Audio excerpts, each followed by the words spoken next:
Om Shanti. Let's begin with a few minutes of meditation.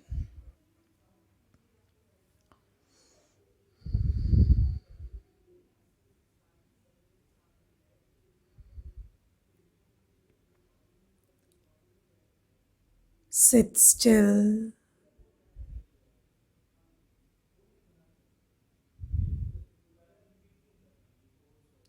Keep your body very, very calm.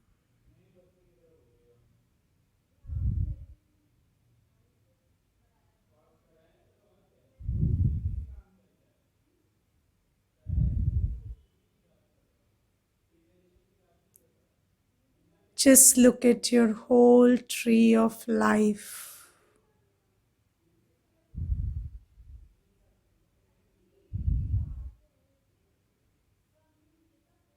Your body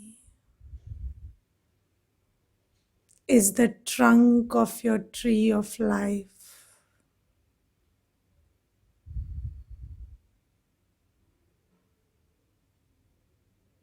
There are branches which correspond to your relationships, work,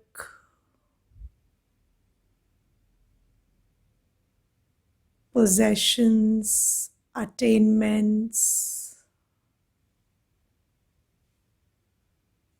This is my tree of life.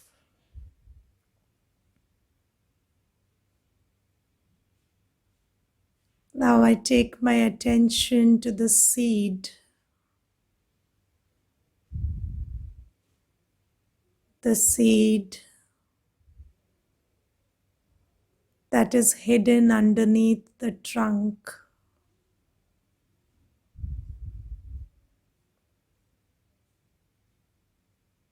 I take my attention inside the body to the place behind the eyes of this body.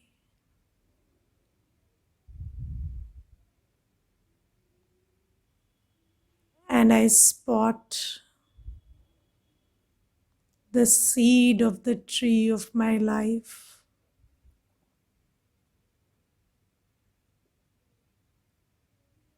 This is the seed. This is me. The tiny little seed on which this whole tree of life rests.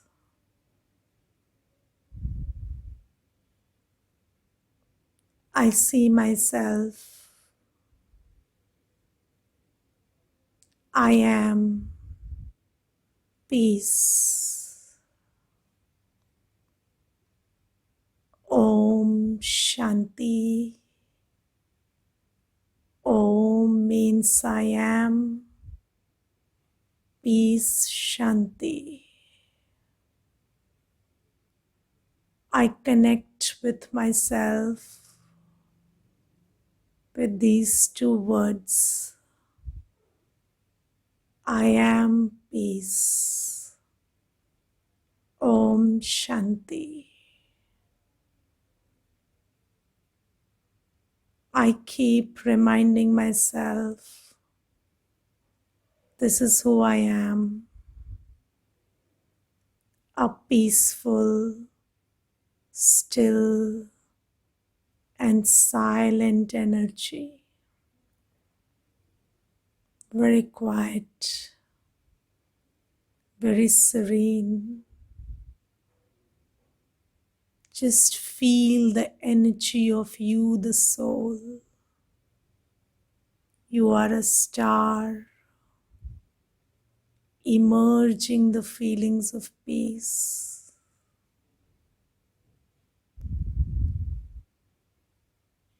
I connect with my core every day. I water this seed every day, early in the morning, so that the trunk and every other branch stays healthy. I move through the day with this awareness of who I am. Wherever I am, whatever I do it with my anchor within. Let me sit in these feelings for some time.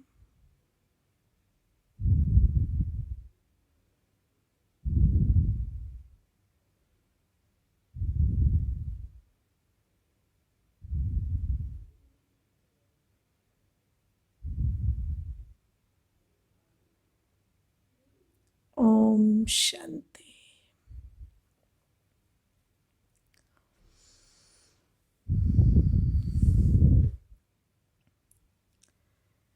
So, someone wrote to me the other day that someone from this group who's attending the course wrote that I don't know why I'm attending this course and why I'm actually listening to you every day. And these are some basic questions which I am still unable to answer. So, yes, this why are you here is sometimes a question which bothers you, and this is why because we are learning a lot, but then sometimes we don't appreciate the most. Sometimes we do, but sometimes we don't appreciate why we are doing all this, right? So I wanted to talk about this, and you see that in the commentary also we were talking about what I want to talk about right now. So we have been educated and trained and conditioned to know what to do, what to not do, or who to talk to, who not to talk to, or what to have, what not to have, where to go, where not to go. But then we have never been taught how to be. So, this whole thing is about being. Sometimes we think that because we are doing something wrong or having something wrong, or other people around us are not the right way, that is why there are problems in our existence. It could be so, but you wouldn't be able to find if it is so until you come to a place where you are right with yourself. So sometimes you see, because in the first chapter I told you that the first question we ask ourselves is, who am I? And then who I belong to, where I come from, and what do I have to do? So basically, this whole course is about these four questions. And the first question of who am I? This is what we are answering now. So, who am I is a question which was unanswered until we came here. So, we knew what we do, we knew what we have, we knew where we live, we knew our religion, profession, nationality, everything. We knew our relationships, but we didn't know who am I. And because I'm a spiritual being, so I'm a being doing, so I'm a person who is and then does. So because I'm a human being, so the humus is one part of me, but then there is the being also. And I am a being doing, so I first am, then I do. But because this one aspect of our whole existence was never taught to us, that is why we were living our life in a manner which did not cater to one big aspect of our existence. So, this one aspect of who am I is an important piece in the puzzle of life. And when I'm able to put this piece together, then I get the whole picture. So basically, what you're doing is fine. In one earlier session, I also talked about my belief and trust in the fact that all of you who are sitting here, are doing your best in your life, because if it was not so, you wouldn't be sitting here at 7:30 in the morning all dressed up. Okay, so you couldn't manage that if you were not handling your life well externally. So, yes, we are all doing our bit in that way. So, it's not the doing that is the problem, it's the being while we do. So we are talking, walking, sleeping, engaging, working. We are doing all of these activities during the day. But what about what are we thinking and what is my consciousness while I do all of that? Okay, so this is not some substitute for that part of your existence. So you are doing all of that, and you continue to do that post these sessions also. As soon as this session ends at 8:30, you are off to work or to cooking or to whatever business there is around you. You have to do that. But what we are learning here is, while you do all of that, you are doing it to the best of your ability. But while you do all of that, what is the consciousness you maintain? Or what is the quality of thoughts that you create while you do all of that? And basically, it is this desynchronization of the mind and the hands and the legs and the mouth, which is giving rise to so many problems in life. So this desynchronization between how we are thinking and how we are talking and how we are working, so this is where the problem lies. So when we say om means I am. And there is another very beautiful explanation of this word Om. So, Om means AUNM. And in Hindi, A, U, and Ma. So, it is A, U, and Ma in Hindi.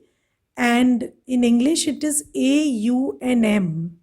So, A stands for action, U for utterance, and M for mind.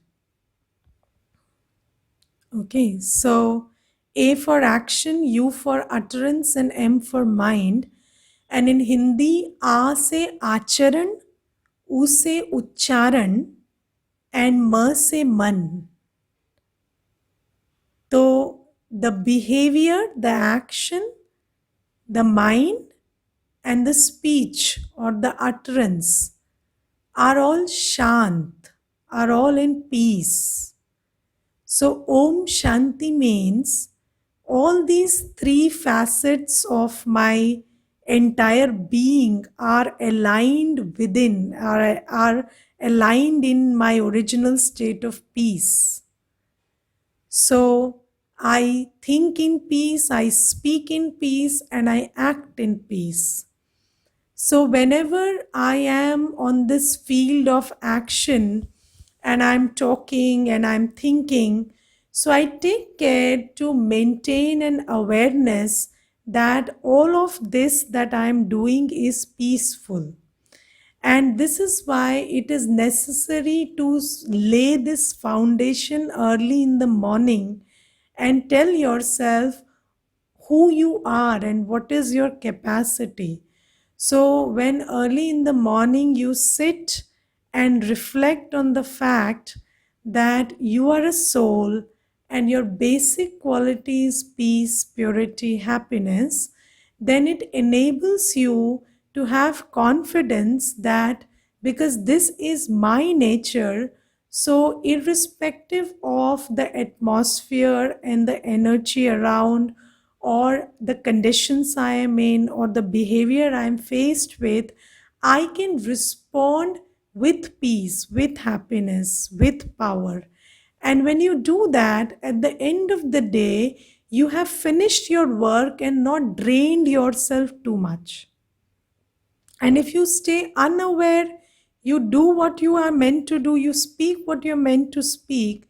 But then at the end of the day, because you are not taking care not to deplete yourself, you feel very depleted at the end of the day.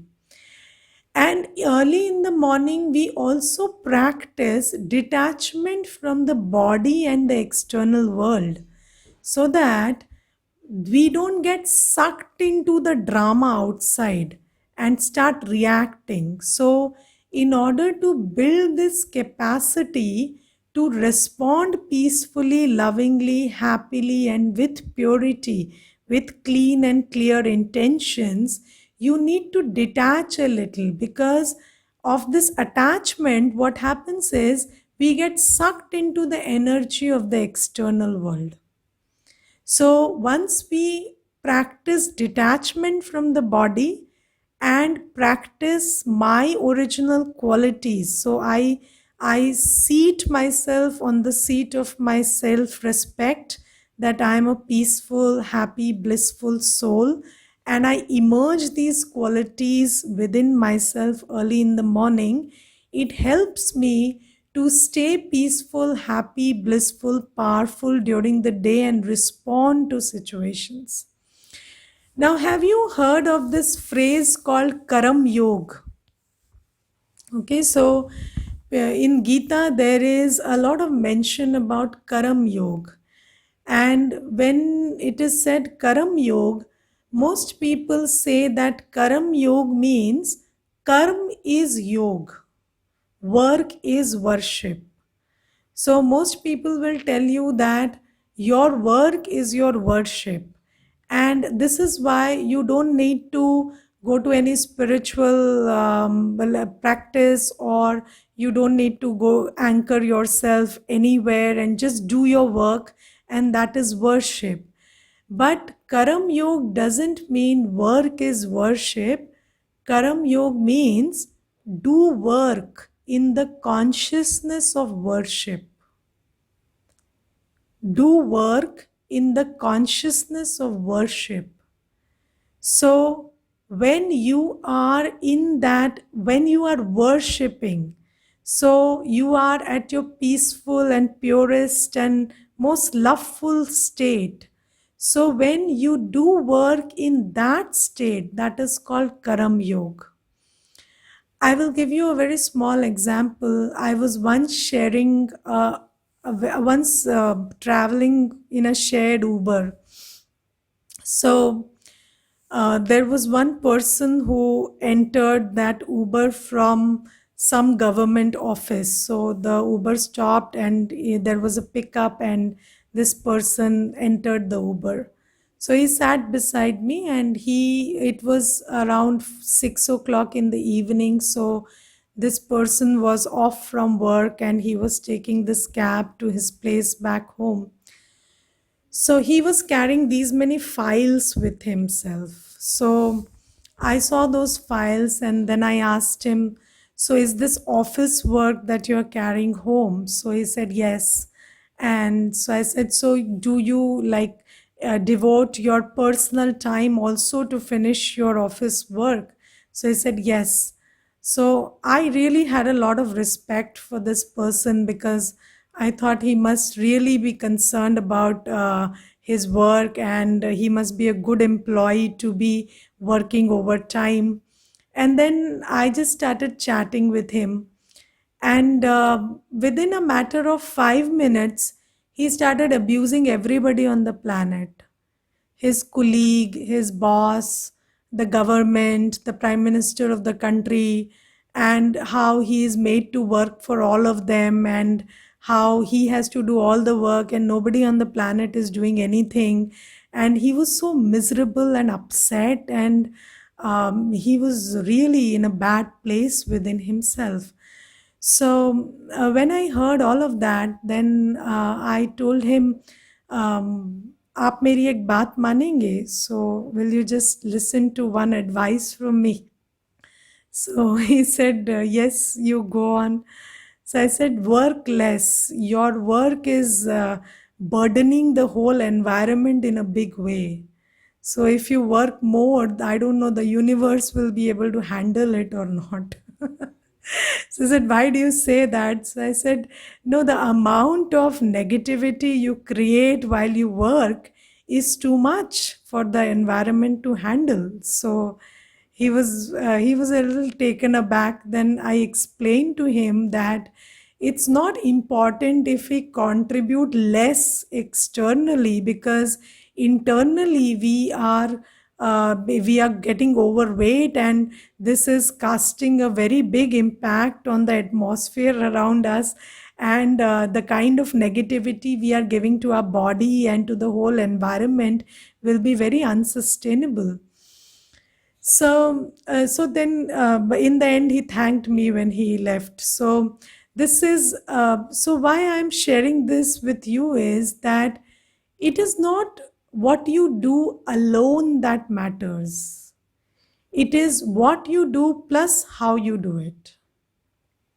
So it's nothing is a substitute for another. It's not like what you do is not important. What you do is very important, but then how you do is also equally important.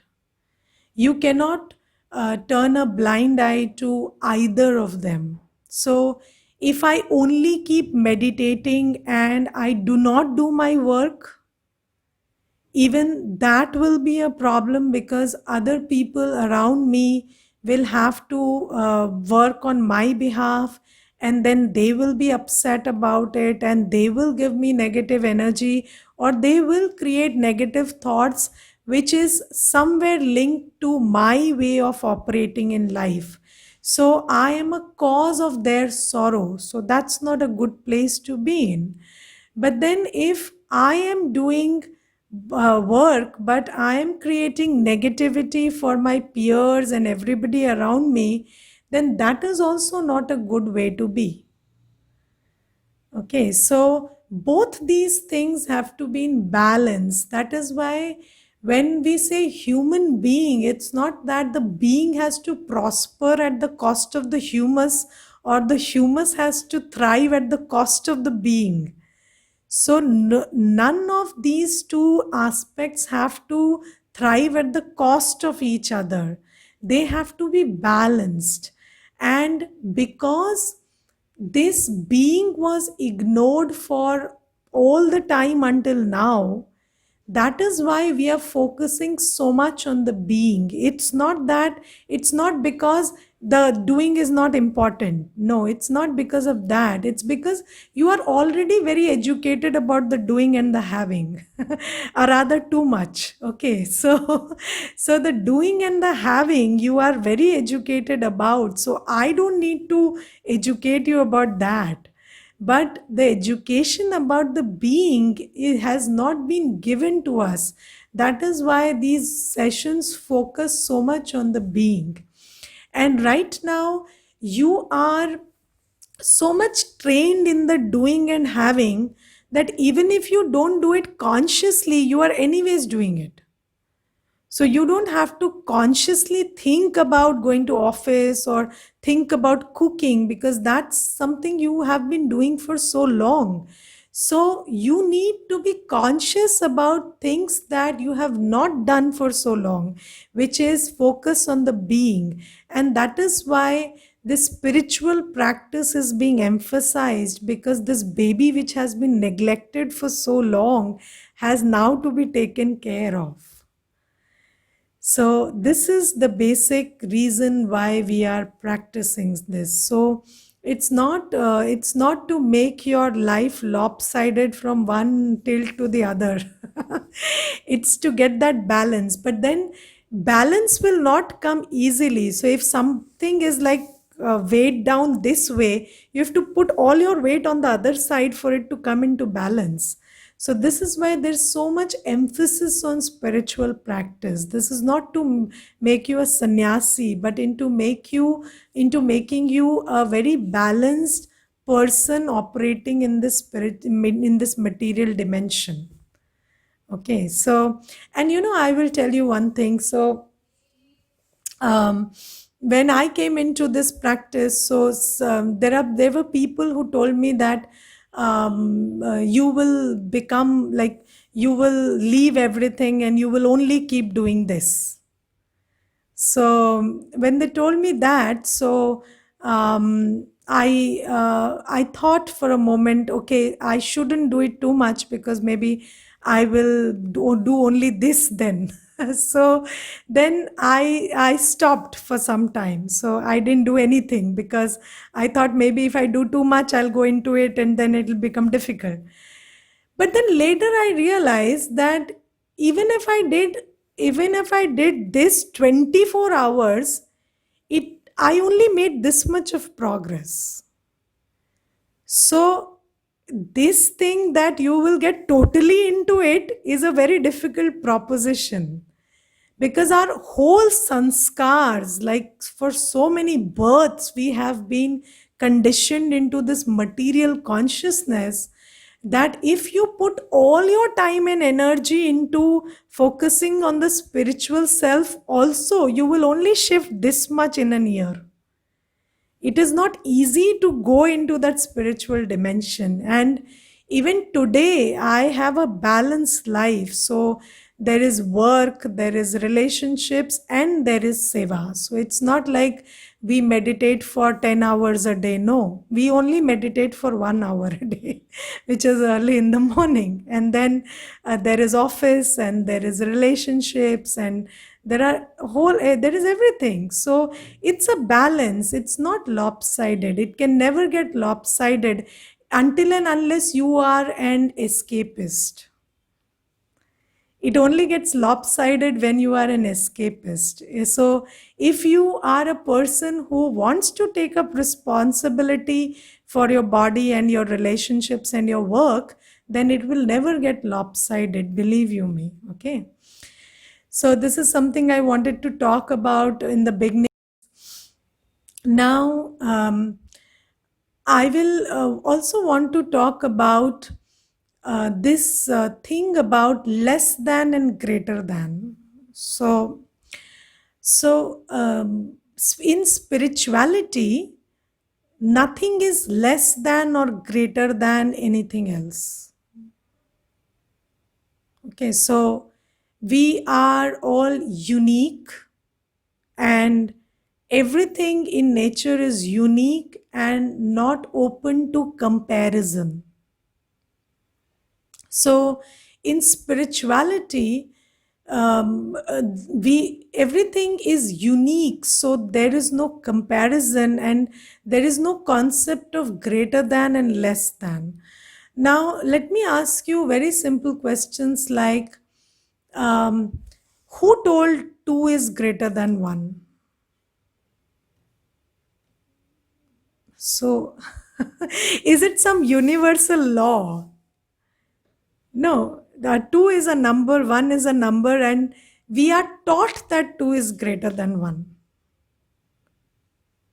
Okay, so these things are conditioning. So everything, so I will tell you, when I was studying statistics in my graduation, so there was this whole question always coming up about qualitative assessment and quantitative assessment. So they would always tell us that things that are not quantifiable cannot be assessed. So all qualitative things have to be quantified. So beauty needs to be quantified so that you can have a beauty pageant. On a scale of 0 to 10, if you don't quantify it, then it is not amenable to quantitative assessment, and that makes it very difficult. So this is how we have come up with this whole quantification of everything. So everything is made to fit into that scale of 0 to 10. Okay, so because we want to assess everything. We want everything to fall into this greater than and less than consciousness. So this is a very conscious thing that humanity has done to itself. And this is a product of ego. And why is it a product of ego? Because you want to feel better or worse based on the external things and external context in which you are operating. So when you want to make yourself feel better or worse depending on the external context, because the internal is equally horrible in everybody's case. So how do we make ourselves feel better about ourselves? So we take recourse to the external. So now when you want to make yourself feel better or worse, what do? You quantify everything on the external. Okay, so that it fits into that scale of 0 to 10, and then you always want to be at the 10 so that you feel good about yourself. So you want your body to fit into that 10 of beauty, then you want your home to fit into that 10 out of 10 in terms of architectural design, and then you want your job to fit into the 10 out of 10 on the list of which are good jobs and which are bad jobs, and this is how it is going on. But so there is a question: if less than, greater than are unique and not open to comparison, then same applies to good and bad. Yes, but the thing is, about good and bad, there is nothing good or bad. So even if we have sanskars, I never used good sanskars and bad sanskars word. I used acquired and original. Okay, so acquired and original is what we are talking about. We are not talking about good sanskars and bad sanskars, because if you say I am bad, you can never become okay, because the person you want to work with is being rejected in the process. So I am good. I just want to align myself with the original me. That's it. I'm very good. And I told you, even if somebody cannot see beauty in the way you are, you have to see it in you.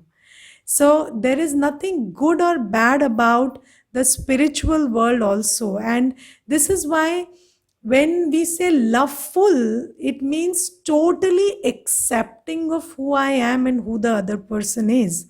It's just that it is uncomfortable. So I want to align myself and tweak myself until I am comfortable with myself. Okay, so this is all that we are doing. We are not talking about. So I told you there are no evil souls. There are no there are no bad souls. So there is nobody who is bad or good. So and uh, and if you ask me, I have seen people who sat across me and have told me the goriest stories possible. Like stories that if I were not spiritually aligned would upset me or would make me very judgmental about the other person. But then because we have come out of that spectrum of right, wrong, good, bad, and less than, greater than, that is why we could accept people who like who they are, and then also influence them to align themselves with their original state, because every person, when they move away from their conscience, they feel uncomfortable with themselves. Okay, so when you are not in alignment with yourself, you feel uncomfortable within. And when you feel uncomfortable within, you need to do something about it. That's it. Okay, so that is why on that day I told that if somebody tells you, you just need to check yourself and then deal with it. And then there was a question related to that, and somebody said that, but then constructive criticism, how to you then we will ignore constructive criticism. And I also mentioned at that point that any criticism that makes you uncomfortable has to be attended to. And if you can stay comfortable in the face of that criticism, that means that criticism doesn't apply to you. So you have to only deal with your discomfort about who you are. It's not about the other person, or it's not about less than or greater than. But when you are not aligned with yourself, you don't feel okay within.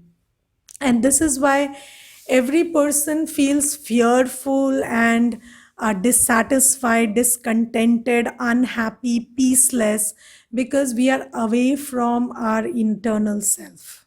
And if you get in touch with that, you don't need to care about anybody's opinion. Okay, so this is how it works. So about this less than and greater than, so some people will tell you that children are less valuable than adults. So if a child is talking and an adult is talking, then the child needs to shut up because his opinion is less valuable than the adult's opinion. So this is one less than greater than. Then women are less than men. So when a soul in a female body speaks, then she needs to shut up because the soul in the male body has something more important to say.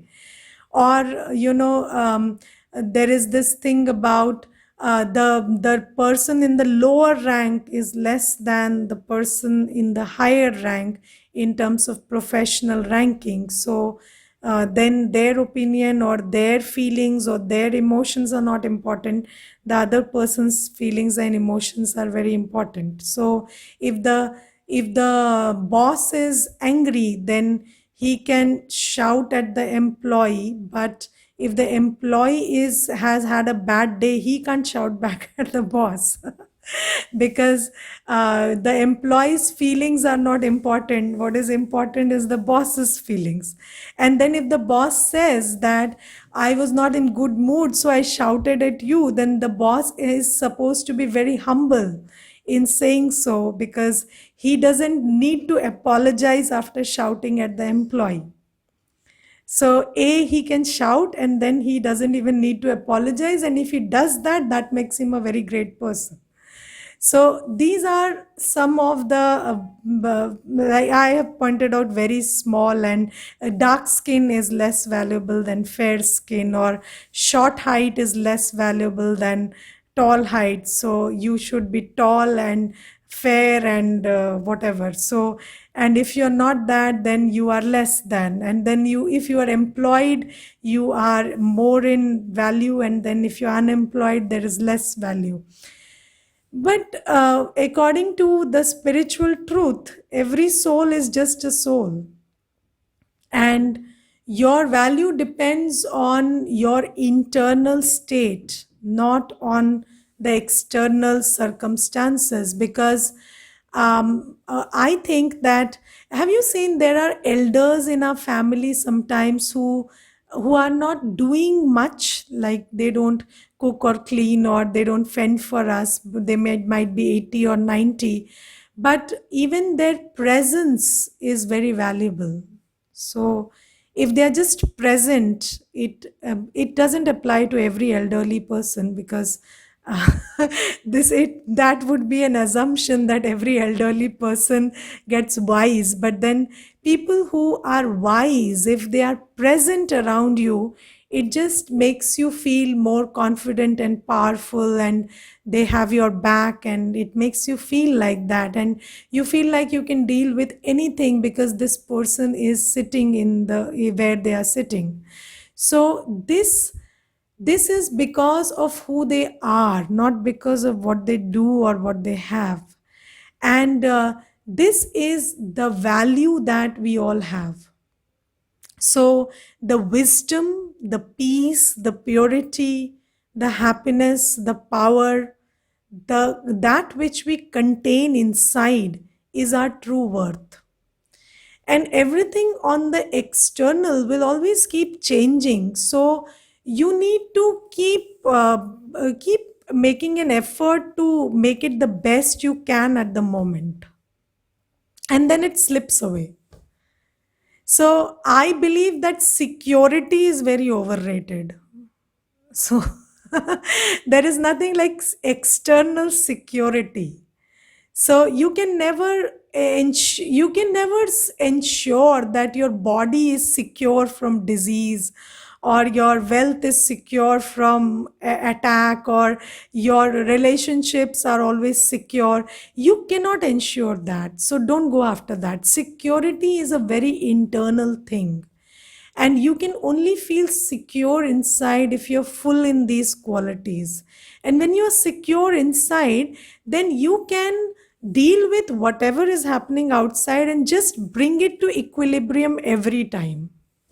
And this is an ongoing process. You cannot ever think about having being in a position where everything is externally secure. I have not seen that. So I don't know if any of you have seen that. And there is nothing like external security. So there will be some challenge, and then that will go away, then another thing will come up. And then that goes away, another thing comes up. So this is an ongoing process. This is what you call life. So the life will happen if you are anchored within. And this life has to happen. It can't be that everything on the external is on a standstill, and then it gives you security on the inside. That's never going to happen. So this is why one should know that there is no greater than or less than or good or bad, and it is what it is. And today it's a sunny day, tomorrow it's a rainy day, another day it's a stormy day, another day it's cold, and it's okay. Everything is what it is, and you should be able to keep yourself anchored within and ask yourself, so what do I need to do in the face of this day today? That's it. Okay, so people can behave very unpredictably. Situations can behave very unpredictably, but then you don't need to have a heart attack because of that. So they can be who they want to be. They can. So in yoga, I practice this, that I emerge every person and every situation in front of me, and I tell that situation or person, I give you full permission to be who you are and do whatever you want. And I am okay. I am okay with whatever you do and however you be, because I am anchored within and I will respond appropriately. I will respond appropriately. So you can take the lead and I will respond always. So I'm not in a haste to control you, or to very, I'm not perturbed by what you do or how you be. So I can respond appropriately. And people who know me in my circle, they say that she will always respond. So if I make a wrong move, I will be in trouble. Because she won't make a wrong move herself, and nor will she make a wrong move in response. So if I make a wrong move because of desperation, I will be in trouble. So you don't be desperate about controlling things or tweaking things your own way, and you can just appropriately respond, and response is enough. Response is always enough. If you are able to appropriately respond, that is enough, and that's all you can do.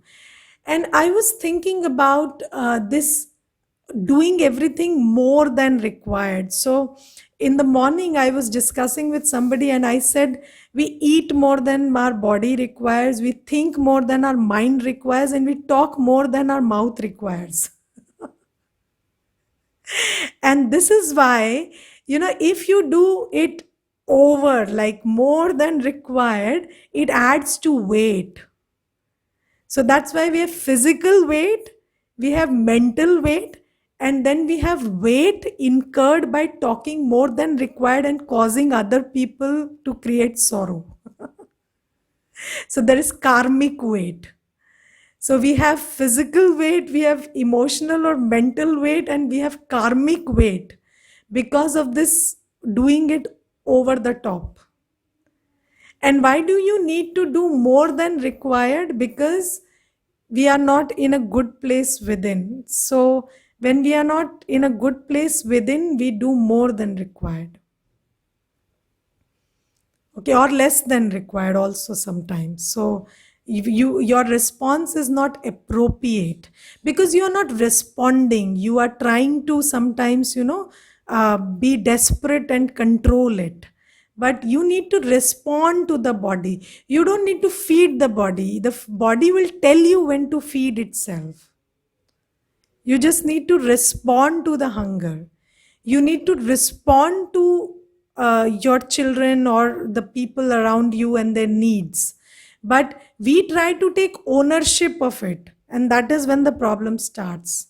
We need to respond to, we can always keep silent and peaceful inside and only respond and create thoughts when required.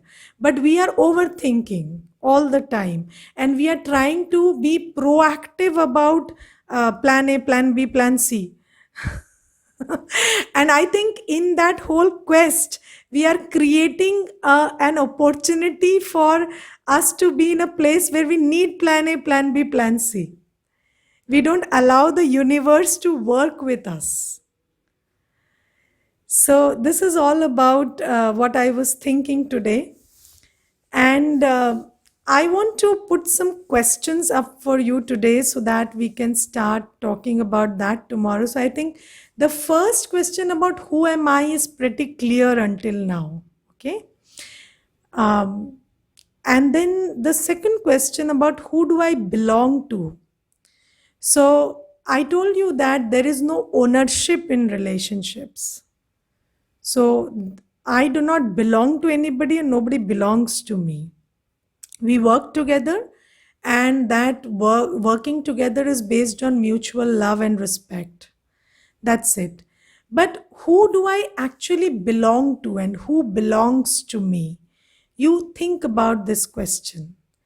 And also think about some other questions like, do you believe in God? Okay.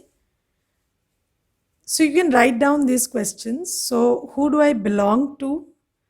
Then, second question, do you believe in God? Then, third question, do you know God? Then, fourth question, if God exists, is God a someone or a something?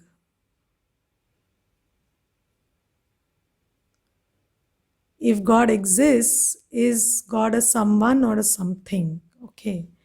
So, these are the questions I want you to reflect on and ask yourself about what you think is your opinion about these questions. You can write them to me over WhatsApp. All of you have my WhatsApp number. So you can WhatsApp these questions to me, these answers to me, or you can write them down in the chat box tomorrow when we meet, whichever way. And then we will start talking about the second question, who do we belong to? Okay. So we want an anchor. We also want a source who can replenish us. We can't be doing all the labor on our own. It would be too much for us. So we want somebody we can also like take solace in, and somebody who can comfort us and fulfill us, and somebody who belongs to us. So we will talk about that entity from tomorrow. All right, so there are some questions and comments. Let me read them. Can touch upon the fear of ghosts and darkness that keeps playing in our mind. This is because you watch too many horror movies. Stop doing that. Am I right? So, if you watch horror stuff, or you have watched that stuff, so or you have listened to those stories very intently, they have become part of your programming. So, you need to stop watching them and start telling yourself that these are human creation which are dominating my mind, and now I'm understanding the truth. So, let me avoid these. Um, I avoid because I'm scared, but you did watch them in the past, right? So, WhatsApp number, there you have the WhatsApp number 9958372639, the one on which you all message. That's the WhatsApp number. Okay. Detaching from body is easier and can be done through meditation. However, how to detach from people? So, when you detach from the body, how can you attach to people? Because you can't attach to somebody you can't see and can't hear. So, so detaching from body is out of sight is out of mind, right? So when you detach from your body, you also detach from people. So probably the first part is where the problem lies, but you're not able to get it. So in a way, we are connecting with many at a deeper level, soul to soul, especially loved ones. um, I doubt this because we will talk about this in some other lesson. So basically, it's not a soul to soul thing. It's again about sourcing your purity, peace, love, happiness, bliss, and power from the other person. So once you start fulfilling yourself from within, you will automatically detach from them. Okay. You love and care for people from whom you get these emotional fulfillment. So otherwise love is a very freeing thing. So I love you all, right? But I'm not attached because I'm not sourcing my inner fulfillment from you.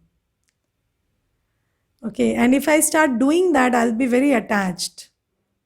Okay. How to respond in such situations where people hurt you? Whatever you say, it affects us. How to control all this and remain like Krishna? Okay, so people don't hurt you. People say what they think is the right thing to say, right? And you take that and you create hurt because of low self-esteem. Okay, so if somebody tells you you are not good enough, you need to tell yourself, I'm good enough. And if they can't see that, that's their problem. But if you're not able to do this to yourself, then you need to work on yourself and bring yourself to that place. And people will always hurt you where they know you are vulnerable. So the more you ask them to stop hurting you there, they will do it more and more. So remember this. So if you don't want people to say what hurts you, then you have to stop getting hurt. And only then they stop saying it. Okay. So don't have your, okay. My daughter thrives on horror movies or dark stuff and says that is her enjoyment, and this worries me a lot. I will tell you one incident. There was this one sister who used to come to the center, and she told me, Didi, you come to our place one day and there is something very important and very urgent. And I said, okay. So she said, I don't want to talk about it. I just want you to visit my place. And then so then I went to her place. And when I went to her place, she took me to her daughter's room. And she said, Didi, you just sense the energy here. Is there something wrong? So I said, So I spotted a desktop on in the room. So I said, I think we can spot that energy there. So come, we'll see the desktop. So then we went to the history, and in that whole history, there were just horror stuff and happened, and where the ghosts are living, and all kind of research she's into. And then she said, Didi, my daughter says there is somebody living with her in this room. So I said, yes, so you can see where that negativity is coming from. I didn't know this is coming from here. And I just told you we could check her history. So when we checked her history, this is what we found. So if you just fill your mind with this stuff, then it is going to bother you. So there is a rule which says जो आप खाएंगे वो आपको खाएगा. You know, what you eat will eat you up. So whether you eat it with the eyes, whether you consume it with the ears, whether you consume it through the mouth, what you eat will eat you up. So that's why you should be very wary about this consumption. And about this question about your daughter, uh, this is about basically addiction. So there are various forms of addiction, and this is also one form of addiction. So whenever you are continuing with a course of action despite negative consequences, that is called addiction. So when we talk about addictions, you cannot solve anybody's addiction until they want to work on it. And they will work on it only when they have borne the brunt of it. Okay, so you have to keep telling her until she realizes it and she stops it. Because if you pressurize her, she will just do it on the sly. So that doesn't work. So you have to make her realize, you have to make her see how her mind is operating, and tell her, do you feel fearful in this situation? Did you feel like this 5 years back? You can talk to her saner self and wait for her to respond. And if she doesn't respond, then you have to wait for her to realize. Sometimes people realize because something within them shifts.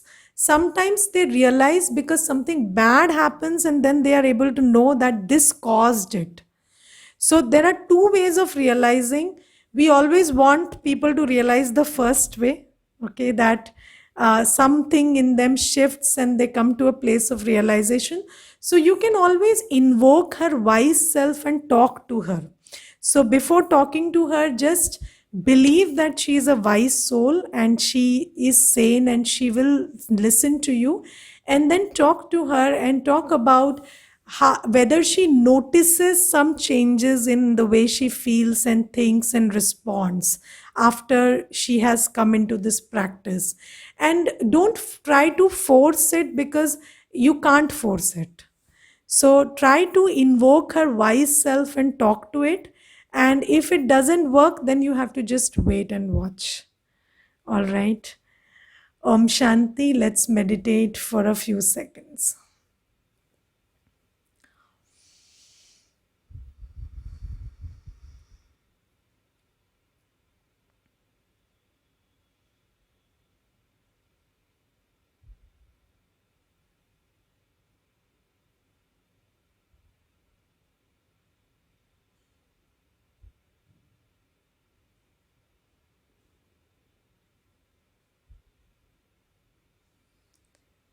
Keep your body calm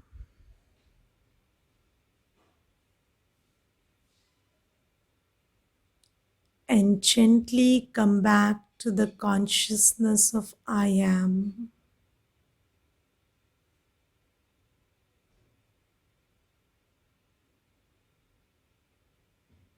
I am the light.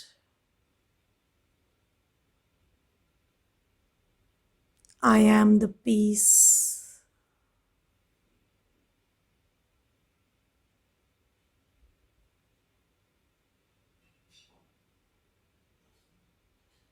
I am the soul. sitting behind the eyes.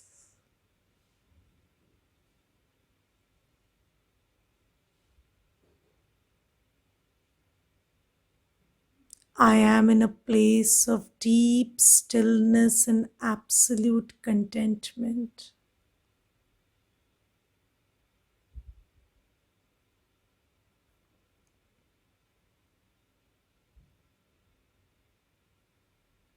See yourself a very still and serene point of light. Absolutely still, completely serene.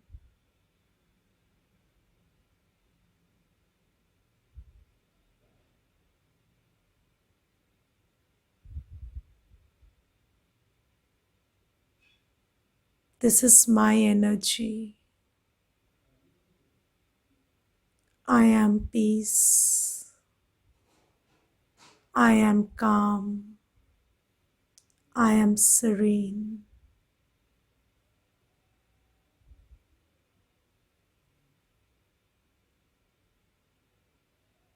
I operate in this world anchored within. I move through time, work with people and situations anchored within.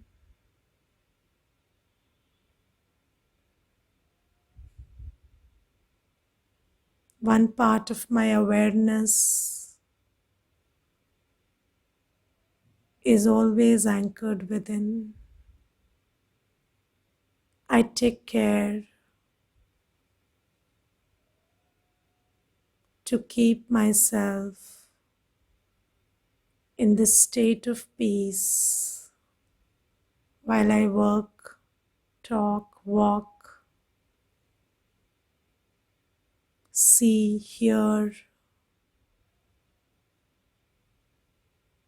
I am peace.